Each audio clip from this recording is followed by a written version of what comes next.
غوث العظم درمیان اولیاء چو محمد درمیان انبیاء، یعنی غوث العظم دستگیر رضی اللہ عنہ کا مقام اور مرتبہ اولیاء کے درمیان اتنا بلند و بالا ہے جس طرح نبی آخر الزمان کا مقام انبیاء میں بلند۔ آقا کریم نبیوں کے امام ہیں تو بتلایا گیا یہ حضرت غوث العظم سیدنا شیخ عبد القادر جیلانی قدس سرہ النورانی آپ کے شہزادے، آپ کی اولاد امجاد میں پیدا ہونے والے سارے اولیاء کے امام بن کر دنیا میں آئے۔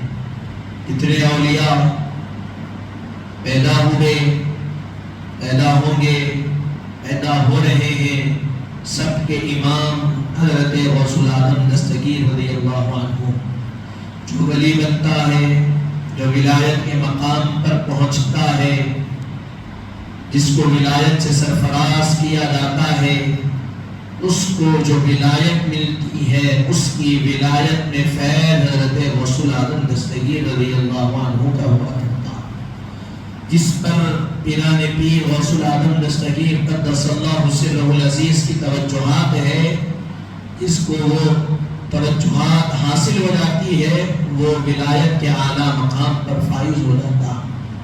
حاضرین و سامعین اکرام، حضرت سیدنا غوث العظم دستگیر رضی اللہ عنہ حضرت سیدنا امام حسن رضی اللہ عنہ کی اولاد امجاد میں سے ہیں۔ آپ کے والد کا نسب حضرت امام حسن سے ملتا ہے اور والدہ ماجدہ کا نسب حضرت سیدنا امام حسین رضی اللہ عنہ سے جا ملتا۔ دونوں طرف سے آپ سادات ہیں، نجیب الطرفین ہیں، اور آپ کے والدہ ماجدہ اور آپ کے والد محترم آپ اپنے زمانے کے بڑے مقام کے ولی گزرے۔ آپ کی والدہ بھی ولیہ گزری اور آپ کے والد محترم بھی وقت کے ولی گزرے۔ حضرین محترم، اللہ تبارک و تعالیٰ نے ایک قاعدہ بنایا ہے، ایک طریقہ بنایا ہے کہ پہلے انبیاء کرام کے ذریعے سے دین کو متعارف کرایا، دین سے لوگوں کو واقفیت کرائی۔ قرآن اور سنت کی تعلیم حضور پاک کے ذریعے سے عطا فرمائی۔ اب حضور پاک کے ظاہری پردہ فرمانے کے بعد وہ سلسلہ صحابہ کرام کے ذمن میں آیا اور انہوں نے تربیت کی اور یہ عمل کیا، یہ مشن جاری رکھا۔ پھر صحابہ کے پردہ فرمانے کے بعد صحابہ، ظاہر سی بات ہے، صحابی کہتے اس کو ہے جو حالت ایمان میں حضور کا دیدار کرے اور حالت ایمان ہی میں انتخاب ہو۔ اب وہ ظاہر سی بات ہے، حضور کی دنیا سے تشریف لے جانے کے بعد ظاہری طور پر تو کوئی حضور کو دیکھنے والا نہیں، ہاں باطنی طور پر خواب کے ذریعے حضور پاک علیہ السلام کا دیدار تو یقینی طور پر ہونے والا، لیکن اب ظاہری طور پر تو کوئی دیکھے گا نہیں، تو کوئی اس مقام کو پہنچے گا نہیں۔ تو 50 سال 60 سال صحابہ کا دور رہا، پھر صحابہ اکرام بھی اس دنیا سے تشریف لے جاتے رہے، پھر اس کے بعد تابعین آئے، تابعین آئے۔ اسی طرح یہ تسلسل جو دین کی تبلیغ کا رہا، دین کو پھیلانے کا رہا، یہ تسلسل اللہ تبارک و تعالی نے اولیاء کرام کے ذمے رکھ دیا کہ اب یہ جو دین کی دعوت دینے کا سلسلہ ہے، دین کی تعلیمات کو پھیلانے کا سلسلہ ہے، یہ موقوف ہونے والا نہیں ہے، یہ رکنے والا نہیں ہے۔ یہ صرف مدینے کی حد تک نہیں تھا، حضور کی حیات، صحابہ کی حیات تک نہیں تھا، بلکہ یہ سلسلہ صبح قیامت تک جاری رہے گا۔ اور اس کی تعلیمات کو عام کرنے کے لیے اللہ نے ولیوں کو منتخب کیا، جو نیک صالحین بندے ہیں ان کا انتخاب کیا، اور وہ دنیا میں آتے ہیں، دین کی تعلیم کے لیے اپنی زندگی گزارتے ہیں، اور دین کی سربلندی کے لیے گزارتے گزارتے اس دنیا سے رخصت ہو جاتے ہیں۔ حاضرین محترم، یہ تسلسل جب سے چلا آ رہا ہے، آج بھی ہے، اور قیامت تک یہی سلسلہ چلنے والا، کہ دین کی تعلیم کے لیے، دین کی دعوت کے لیے اللہ تعالی اپنے مقرر بندوں کو منتخب کرتا ہے۔ اور یہ ذہن میں رکھیے، ہم ولی کہتے ہیں، در حقیقت وہ کیا ہے؟ وہ اللہ کے محبوبین ہیں۔ اللہ تعالی جن سے محبت کرتا ہے وہ بندے. اور اللہ قرآن میں کہہ رہا الا ان اولیاء اللہ لا خوف علیہم ولا هم يحزنون. اولیاء اللہ کیسے ہیں تو بتلایا گیا اللہ کے دوست. ولی کا معنی کیا ہے؟ اولیاء کا معنی کیا ہے؟ ولی کا معنی دوست کا آتا. کہا گیا جو اللہ جن کو اپنا مقرب بناتا ہے، جن کو اپنا قرب خاص عطا کرتا ہے، جن کو اپنا دوست بنا لیتا ہے، نہ ان کو دنیا میں کسی چیز کا خوف ہوتا ہے، نہ آخرت کی کسی چیز کا خوف ہوتا ہے، نہ وہ غمگین ہوتے ہیں، نہ وہ کوئی ایسے اور معاملات ان کے ساتھ ہوتے ہیں. اللہ جن کو مقرب کر لیتا ہے ان کے اندر سے خوف ختم ہونا. صرف اللہ کا خوف ان کو ہوتا، کوئی اور خوف ان کے پاس نہیں پایا جاتا. نہ وہ کبھی غمزدہ ہوتے ہیں، کچھ تکلیف سے تکلیف کا وقت آ جائے، پریشانی سے پریشانی کا وقت آ جائے، مصیبت سے مصیبت کا وقت کیوں نہ آ جائے، وہ غمزدہ نہیں ہوتے، مایوس نہیں ہوتے، ہمیشہ اللہ کی ذات سے امید لگائے رہتے. حاضرین محترم، یہ اولیاء، یہ ذہن میں رکھیے. اولیاء کون؟ یہ ذہن میں رکھیے. آج ہم اور آپ کیا سمجھتے ہیں؟ اولیاء نام لیتے ہی، ولی کہتے ہی ہمارے اور آپ کے ذہن میں کرامتیں آتی ہے. ولی یعنی ہوا میں چلنے والے، ولی یعنی یہ کرنے والے. وہ ٹھیک ہے، یہ معاملات اور ہیں، لیکن اصل میں ولی کہتے ہیں اللہ کے دوست. ولی کس کو کہتے ہیں؟ جو اللہ کا قرب پا لیتا ہے اس کو ولی کہتے ہیں. دیکھیے آپ دنیا کی اگر میں مثال لے کر عرض کروں، ایک بادشاہ کی رعایا، وہ پوری رعایا کا بادشاہ ہے کہ نہیں؟ پوری رعایا کا بادشاہ. جتنی مثال کے طور پہ ایک آپ کنٹری لے لیے، ہندوستان کے کوئی بادشاہ، تو جتنے ہندوستان میں رہنے والے باشندے ہیں وہ اس کا بادشاہ. جتنے رہنے والے، چاہے وہ رہنے والے اس کو بادشاہ مانے نہ مانے یہ اور بات ہے، لیکن وہ تو بادشاہ ہے. وہ سب پر فضل کرتا ہے، جو کچھ وہ انعامات دیتا ہے سب کو دیتا. لیکن وہ بادشاہ کے کچھ خاص لوگ بھی ہوتے ہیں، کچھ خاص بھی ہوتے ہیں. جیسے بادشاہ کی رعایا اور ہے، بادشاہ کے وزراء اور. وہ بادشاہ اپنی رعایا کو بلا کر مشورہ نہیں لیتا. کسی مسئلے میں مشورے کی ضرورت پڑتی ہے تو اپنے وزراء کو بلا کر مشورہ. بات صحیح ہے نا؟ بات تو سمجھ میں آ رہی ہے. اللہ تعالی بھی اسی طرح، یہ مثال کے طور پر آپ کے سامنے عرض کرا ہوں، اللہ تعالی ساری کائنات کا خالق ہے، بنانے والا. اب جو اس کو مانتا ہے اللہ اس پر بھی نعمتیں برساتا ہے، جو نہیں مانتا اس کو بھی نعمتیں دیتا.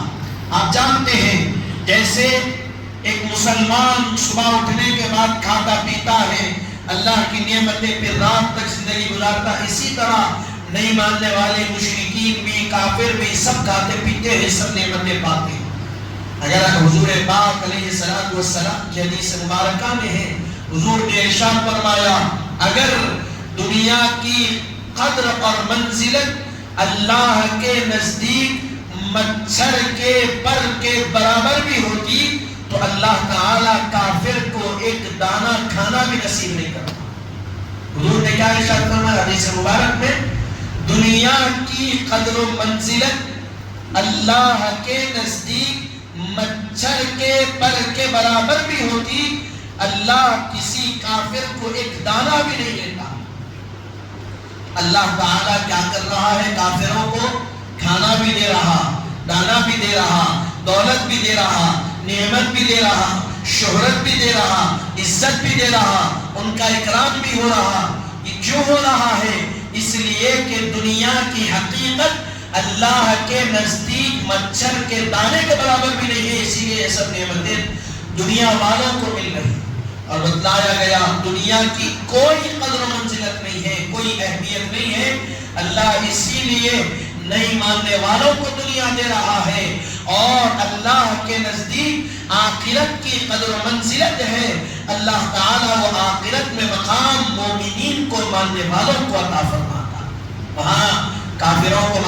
ملنے والا وہاں عزتیں ان کو ملنے والی نہیں. یہاں مل گئی وہاں صرف ذلت و رسوائی کو اٹھا کر پھریں گے اور وہاں مومنین کو اللہ ایک ایک بلند مقام عطا کرتا چلا جائے گا.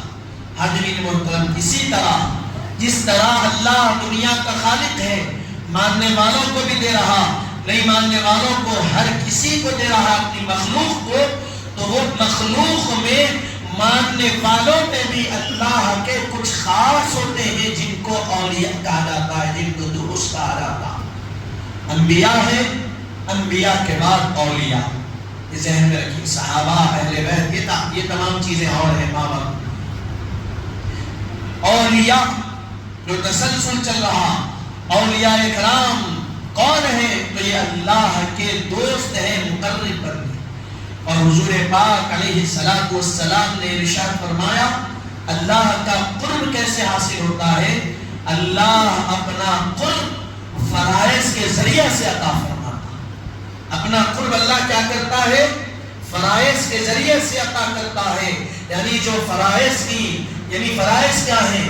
اسلام کی کیا ہے فرائض؟ کہا گیا نماز پڑھنا، روزہ رکھنا، زکوٰۃ دینا، حج کرنا، یہ فرائض ہے. کہا یہ فرائض پر اگر کوئی مضبوطی سے جم جاتا ہے تو اللہ تعالیٰ اس کو اپنا قرب عطا کر دیتا. پھر اس کے بعد ایک اور حدیث مبارکہ میں حضور نے ارشاد فرمایا کہ اللہ کا کے قرب کو حاصل کرنے کا بہترین ذریعہ کیا ہے؟ نوافل.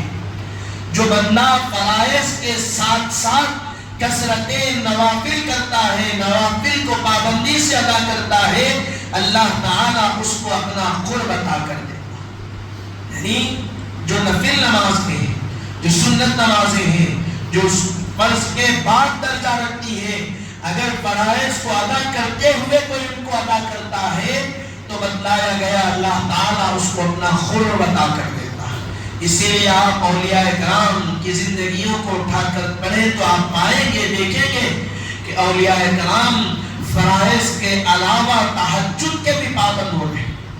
تہجد کی نماز بھی کبھی انہوں نے قضا نہیں کی. انبیاء کرام، یہ اولیاء کرام رضی اللہ عنہم کی زندگیوں سے آپ کو سبق اور درس ملے گا.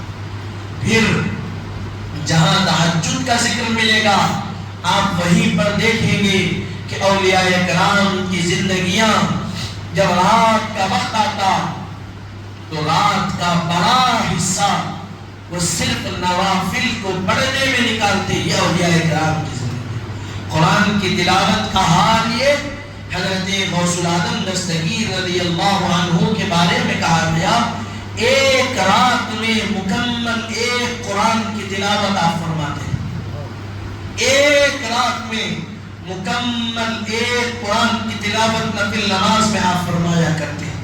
حاضرین محترم، یہ قرب اللہ نے پہلے سے عطا کر دیا، لیکن اس کے بعد بھی آپ نے کسب کی، محنت کی اور دنیا کے سامنے بتایا کہ دیکھو اللہ کے قرب حاصل کرنے کا یہ بھی ذریعہ ہے کہ تم اللہ کے کلام کو پابندی سے پڑھو.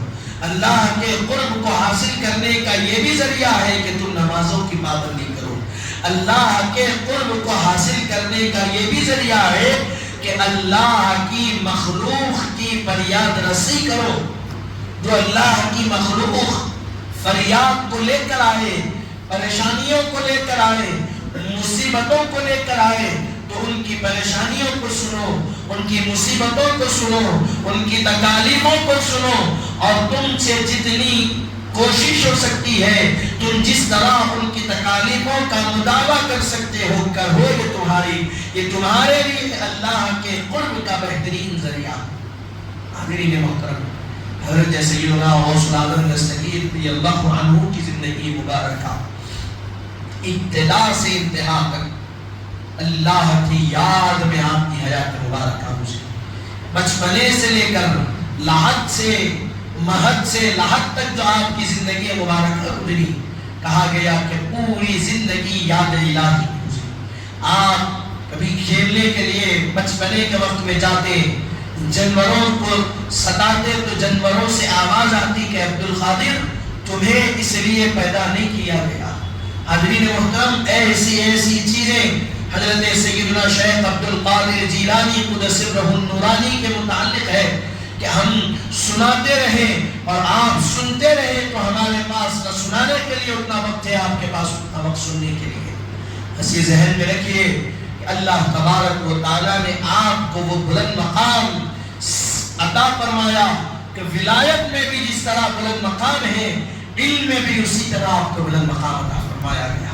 حاضرین محترم، حضرت غوث العالم دستگیر رضی اللہ عنہ جہاں ولایت کے اعلیٰ مقام پر فائز ہیں، حال یہ ہے ولایت کے جتنے بڑے مقام پر ہیں، معاشی اعتبار سے بھی آپ کا مقام اتنا بلند، یعنی دولت کے اعتبار سے بھی۔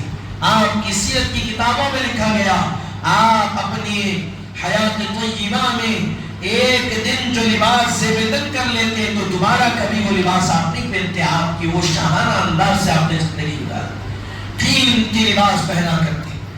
بہرحال علم کے بارے میں بتلایا گیا، حضرت پیران پیر رضی اللہ عنہ کا علم یہ کہ اس وقت کے جتنے مفسرین ہیں وہ آپ کے شاگردوں میں آپ کے پاس آ کر قرآن کی تفسیر کو سماعت کرتے۔ حضرت محترم، وقت کے جلیل القدر علماء کرام حضرت سیدنا عبد القادر جیلانی قدس سرہ النورانی کی مجالسوں اور محافلوں میں آتے، آ کر سنتے کہ آخر آپ درس دیتے تو کیسا دیتے سنیں گے۔ ایک مفسر آئے، ان کو ایک آیت کی چند تفاسیریں معلوم تھی، 10-12 تفاسیریں کچھ ان کو معلوم تھی۔ آیت کی تفاسیریں الگ الگ ہوتی، جو تفسیر پڑھتے ہیں وہ جانتے ہیں۔ تفسیر جب پڑھتے ہیں تو اس کا ایک علم ہوتا ہے، اس میں مختلف تفاسیر کرنے والے کے ایک نتیجہ اخذ کرتے ہوئے بتاتے ہیں۔ حضرت سیدنا شیخ عبد القادر جیلانی قدس سرہ النورانی جب آیت مبارکہ پڑھے، 1 2 3 جن کو جتنی تفسیریں آنے والے صاحب کو معلوم تھی وہ ساری تفسیریں حضرت عبد القادر جیلانی قدس سرہ النورانی بیان کرتے گئے۔ وہ سنی، ہاں یہ تفسیر کا مجھے علم ہے، ہاں میں یہ جانتا ہوں، میں یہ جانتا ہوں، میں یہ جانتا ہوں۔ یہ ساری چیزیں انہوں نے تصدیق کرتے گئے وہ کہ میں یہ جانتا، میں یہ جانتا۔ اب جہاں سے ان کا علم ختم ہو گیا وہاں سے سنتے گئے، ہاں یہ بھی تفسیر آتی، یہ بھی سنتے گئے۔ ایک ہی آیت کی آپ نے 40 تفاسیر بیان کی تو آپ کہنے لگے کہ عبد القادر یہ اللہ کا فضل آپ پر ہے کہ آپ کو اللہ نے ایسے بے علم کا ایسا عنوان اور ایسا علم آپ کو عطا فرمایا کہ کوئی آپ کے علم کا مقابلہ نہیں کر سکتا۔ حاضرین محترم، حضرت سیدنا عبد القادر جیلانی رضی اللہ عنہ محدثین میں بھی آپ کا بڑا مقام۔ پھر اس کے بعد آپ کے متعلق پر فرمایا گیا کہ آپ اپنے دور کے وقت کے بڑے مفتی بھی رہے، آپ سے لوگ آ کر فتوے پوچھتے، مسائل پوچھتے تو آپ ان کے لیے فتوے بھی لکھ کر جاری فرماتے، فتوے بھی ان کو عطا فرما دیا۔ تو یہ حضرت عبد القادر جیلانی قدس سرہ النورانی رضی اللہ عنہ کا مقام ہے، جہاں ایک ہی وقت میں آپ کو ولی بھی نظر آئے، جہاں ایک ہی وقت میں آپ کو مفسر بھی نظر آئے، ایک ہی وقت میں محدث بھی نظر آئے، ایک ہی وقت میں مفتی بھی نظر آئے، ایک ہی صورت میں عالم کو بھی دیکھنا ہے، صوفی کو بھی دیکھنا ہے، عابد کو بھی دیکھنا ہے، زاہد کو بھی دیکھنا ہے، تو وہ حضرت عبد القادر جیلانی رضی اللہ عنہ کی ذات مبارک ہے۔ حاضرین محترم، یہ آپ کی ذات مبارک ہے، اللہ نے آپ کو مستجمی کمالات بنا کر دنیا میں پیدا، سارے کمالات کو ایک جگہ جمع کر آپ کو اللہ نے دنیا میں پیدا فرمایا۔ اور آپ نے کیا فرمایا کہ سارے انبیاء، آپ اپنے قصیدے غوثیہ میں لکھتے ہیں، سارے انبیاء کسی نہ کسی نبی کے نقش قدم پر، ہر ولی کو، سارے اولیاء کسی نہ کسی نبی کے نقش قدم پر ہوتے ہیں۔ ہر ولی کو جو ولایت ملتی ہے، کسی کو ولایت موسوی ملتی ہے، کسی کو ولایت عیسوی ملتی ہے، کسی کو ابراہیمی ملتی ہے، اسماعیلی ملتی ہے۔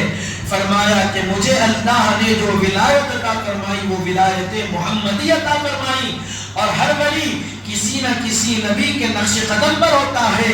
میں اپنے جد امجد محمد الرسول اللہ صلی اللہ علیہ وسلم کے نقش قدم پر۔ حاضرین محترم، یہ حضرت غوث العالم دستگیر رضی اللہ عنہ، آپ کی علم کے کارنامے، آپ کی علم کی شان یہ کہ دنیا آتی اور آپ سے آپ کے ذریعے سے علم حاصل کرتی اور پھر دنیا میں علم پھیلانے کے لیے چلے. بڑے بڑے مفسرین، محدثین، محرقین حضرت سیدنا غوث العالم دستگیر رضی اللہ عنہ کے شاگرد، آپ کی اولاد کے شاگرد حضرت پیران پیر کے جتنے صاحبزادے ہوئے ان میں سے تقریباً صاحبزادے وہ مفسر بھی رہے، محدث بھی رہے، محرق بھی بنے اور مفتی بھی وقت کے بن کر نکلے. صرف صاحبزادے نہیں، آپ کی جو بیٹیاں ہوئی ان بیٹیوں کے بارے میں بھی بتلایا گیا. وقت کے بڑے بڑے محدثین میں آپ کی بیٹیوں کا نام شمار. بڑے بڑے محدثین آپ کے بعد کے دور کے آپ کی صاحبزادیوں کے پاس آ کر حدیث کے بارے میں دریافت کرتے. ہم فلاں حدیث سنے، کیا یہ صحیح حدیث ہے؟ تو آپ کی صاحبزادیاں فرماتی ہاں یہ صحیح حدیث ہے تو وہ لکھ لیتے، اگر کہتی کہ نہیں تو وہ چھوڑ دیا. تو یہ آپ کی اولاد میں بھی اللہ نے وہ مقام، وہ کمال عطا فرمایا. حاضرین محترم، آپ اور ہم سمجھیں یہ اولیاء کرام کا مقام کیا. ان سے دوری، ان سے دشمنی نہیں، ان کی زندگیوں کو پڑھو، معلوم ہوگا کہ یہ کیسے لوگ ہیں. ان کی زندگیوں سے ہم کو جو درس ملتا ہے اس درس کو سمجھو، جو سبق ملتا ہے اس کو سمجھو. یہ اولیاء کرام مخلوق کی داد رسی کے لیے دنیا میں آئے اور انہوں نے پوری حیات، پوری زندگی اپنے لیے نہیں گزاری، امت کے لیے، مخلوق کے لیے پوری زندگی کوئی نہیں گزارا. حاضرین محترم، یہ حضرت سیدنا شیخ عبدالقادر جیلانی رضی اللہ عنہ کی حیات مبارکہ. میں اپنی بات کو یہی تمام کرتے ہوئے دعا کرتا ہوں کہ مولا تعالیٰ جو کچھ کہا گیا، سنا گیا، کہنے سننے سے زائد ہم کو عمل کی توفیق عطا فرما. پروردگارا کہنے سننے، سمجھنے سمجھانے میں کوئی غلطی اور کوتاہی ہو تو اپنے رحم اور کرم سے معاف فرما.